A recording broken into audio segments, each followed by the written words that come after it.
La verdad que muy contenta de poder darle espacio a esta temática que tal vez no tiene la difusión que merece. Hay un alto porcentaje, un número muy interesante en cuanto a personas que tienen altas capacidades y sobre todo niños y niñas que están en edad escolar y que tal vez no la están pasando bien porque la escuela no está apta tal vez para acompañarlos en este proceso. Estamos hablando de niños que se les llama superdotados, genios, niños que tienen una capacidad intelectual que es superior a lo que se espera para su edad cronológica. Así que a lo mejor estamos hablando de chiquitos que a los 4 años ya saben leer y escribir. En algún momento creíamos que ante esta situación, ante bien como decías vos, se lo denominaba superdotados, parecía que era lo mejor que le podía pasar en la vida a una familia. Claro, claro que sí. Pero Bueno, tiene sus complicaciones. tiene sus complicaciones, sobre todo cuando no hay un acompañamiento por parte de estos espacios, por ejemplo, educativos, que es donde los chicos pasan mayor parte del tiempo. Y lo que suele ocurrir es que el chico se aburre en la escuela porque rápidamente capta las consignas, porque aprende rápidamente lo que le enseñan y ya no necesita repasarlo. Y esto empieza a generar algunas cuestiones que son observadas como mala conducta, como que son muy inquietos, y esto empieza a generar problemas. Por eso nos parecía importante traer este tema acá en Argentina. Tenemos una asociación que se dedica a difundir, a acompañar a las familias, bueno, Altas Capacidades Argentinas se llama. ¿Lo forman los padres o profesionales? Comenzó, entiendo, ya se lo vamos a preguntar a su presidenta, pero entiendo que se forma primero a través de la inquietud de varias familias y después comienzan a sumarse profesionales para esta ONG que hoy acompaña a tantas personas en Argentina que tienen altas capacidades. Y la intención de poner este tema en agenda es que cada vez más personas puedan tener acceso a esta información para, sobre todo, mejorar la calidad de vida. Así que en minutitos nada más, cuando nos indique, ¿ya estamos? Bueno, muy bien, vamos a directamente buscar la palabra de la referente de esta Asociación Argentina de Altas Capacidades, que es la licenciada Laura Diz, que está en contacto con nosotros vía Zoom desde Buenos Aires y la saludamos. Muy buenas noches, Laura. Gracias por el tiempo, por la disposición y por atendernos. Bueno, gracias a ustedes por recibirme y darle un lugar a esta temática que, como bien decías al principio, es tan poco difundida, ¿no? Claro, bueno, ¿cómo uno puede darse cuenta o a qué nos referimos? No sé si yo lo expliqué bien, Laura, por eso te lo vuelvo a preguntar para que vos puedas poner las palabras correctas. ¿A qué nos referimos cuando hablamos de altas capacidades? Bueno, primero veo que están muy bien informados y eso me pone muy contenta porque es importante que los medios de difusión informen acerca de esta temática, sobre todo que trae tantos problemas el no ser atendidos, ¿no? Si bien a lo largo del tiempo fue mutando la definición a medida que se va sabiendo más, ¿no? Y como bien decían ustedes, se los llamaba superdotados o se los llamaba genios, hoy se sabe que las altas capacidades son capacidades excepcionales en una o más áreas del desarrollo o funciones cognitivas. Y esto quiere decir que la capacidad es excepcionalmente superior a lo que se espera para la edad cronológica de la persona, ¿sí? Esto no quiere decir que sea o más inteligente o que sepa mucho.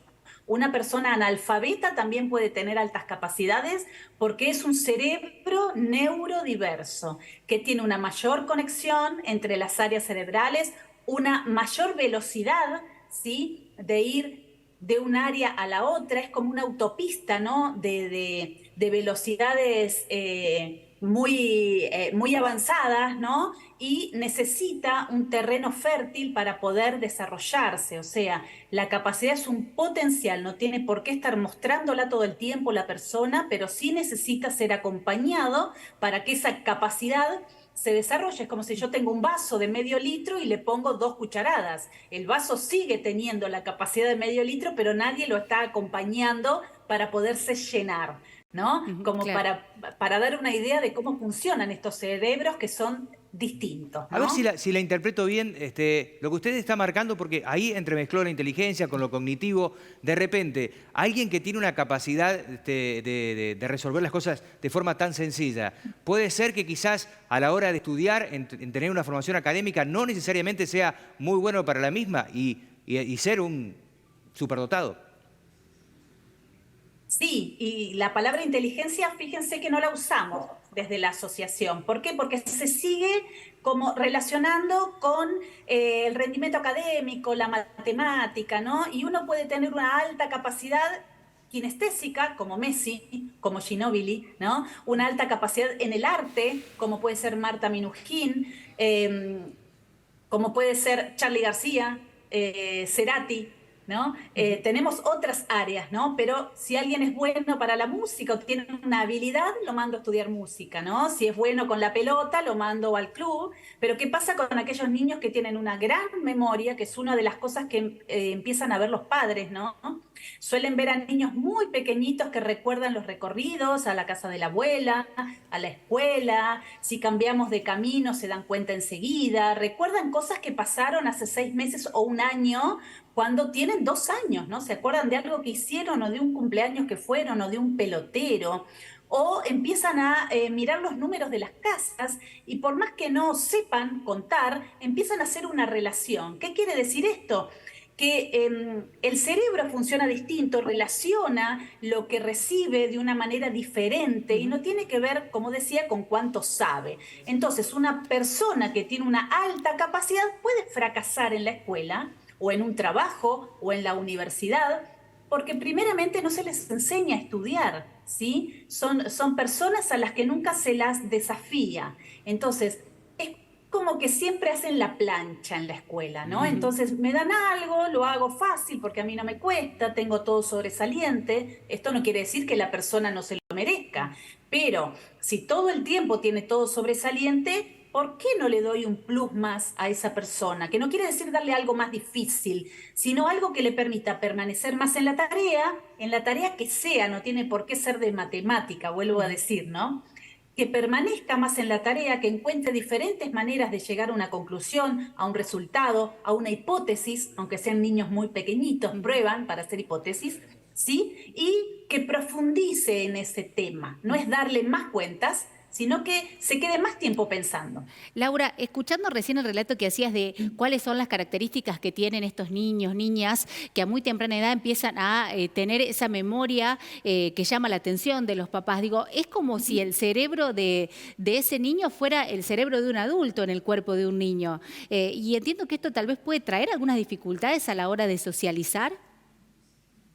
En realidad, tiene un funcionamiento más eficiente con menor desgaste de combustible, ¿no? Claro. Es un cerebro que tiene un rendimiento superior. Y sí, así como decís, se lo suele confundir con adultos. Entonces, uno de los más grandes problemas con los que nos encontramos es que tratamos a un niño de 3 o 4 años como si fuera un adulto.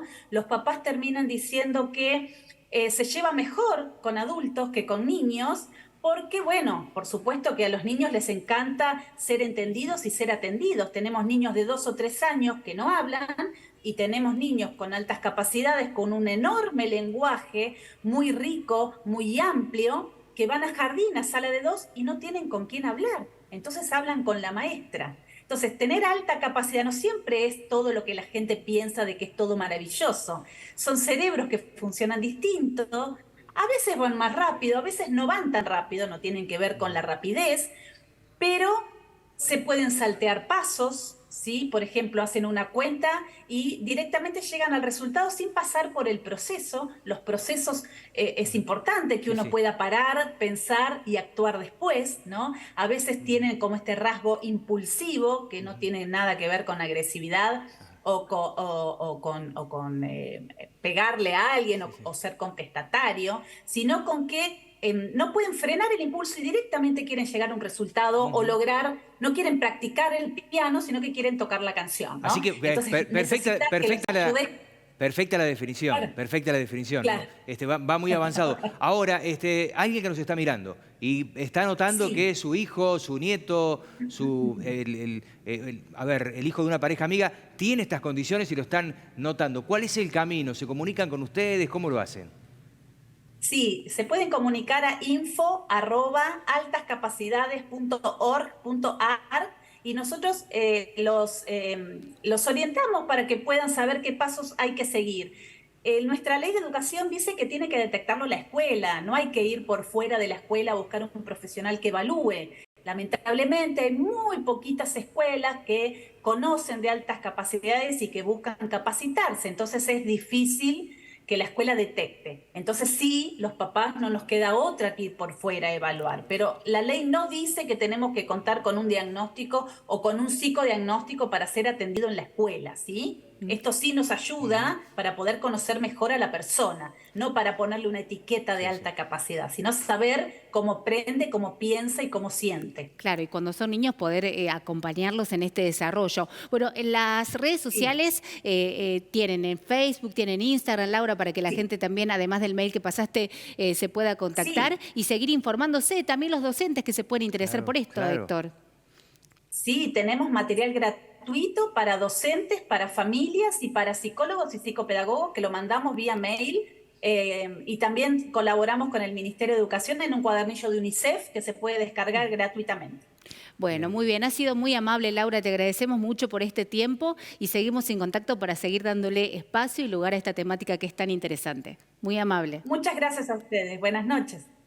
Bueno, es muy interesante escuchar hablar, porque en realidad uno cree que todo está atado a la inteligencia y no necesariamente es de esa manera. Puede tener algunas particularidades. Bueno, ella ponía algunos ejemplos de gente muy exitosa, muy famosa, atado desde el deporte a la música. Puede ir por diferentes áreas. El tema es detectarlo para poder, en el buen sentido, Lucía, explotarlo bien. Explotarlo, ayudarlo, por supuesto, sí. Y también me quedo con esto que ella decía, ¿no? Qué importante que es el rol de la escuela, que es quien puede detectar esto y cómo ayudar a los chicos para que su paso por la escolaridad sea lo mejor posible, lo más ameno y que puedan, por supuesto, sacarle provecho a estas habilidades que los hacen particulares y que puedan usarlas a su favor. Bueno,